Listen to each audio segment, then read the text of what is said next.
No sleep, no sleep.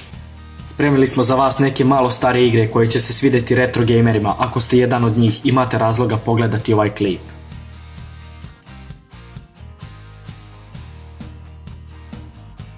Prva na spisku je Heretic 2, mnogi od vas se nisu ni rodili kada je ova igra izašla pod okriljem velikog Activisiona. 98. je bila godina kada je ova igra ugledala svetlost dana, a u to vreme se tek počela razvijati gamerska industrija i ovo je bila jedna od prvih igara iz trećeg lica. Ta perspektiva i 3D oblik dozvolio je developerima da naprave igru sa mnogo gimnastičarskih pokreta.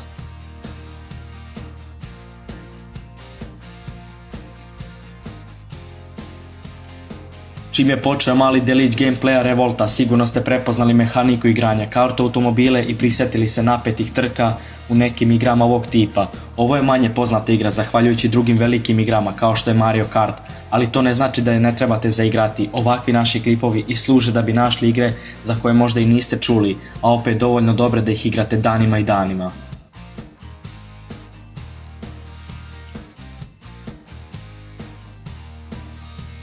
Dok smo u seriji, nastavljamo sa trkačkim igrama, sljedeća je Driver San Francisco. Nemojte se uplašiti ovako dobre grafike.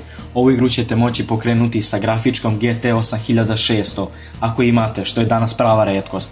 Dobra optimizacija je zaslužna za vaše pokretanje ove igre, koja u retkim segmentima razočara.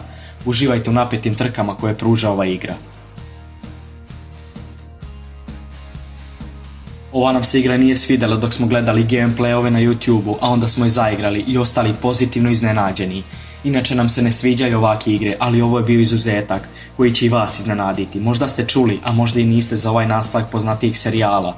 Na nama je bilo da vam predložimo, a na vama je da li ćete je skinuti, igrati danima ili obrisati nakon par minuta.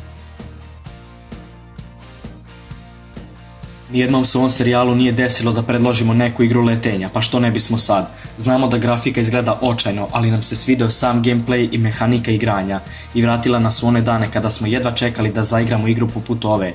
Jednostavna i nezahtevna igra koja će vam oduzeti par sati igranja, poslije će vam malo dosaditi, ali tu su druge 4 igre ovog klipa na koje ćete, sigurni smo, obratiti pažnju. Još 5 igara samo za vas, kako više i više predlažemo igre bližimo se kraju ovog serijala, a dosta smo ih i predložili i nadamo se bar u nekoj meri pomogli vama da ubijete dosadu tokom dugih kišnih dana. Do sljedećeg viđenja u nekom drugom klipu. Uživajte!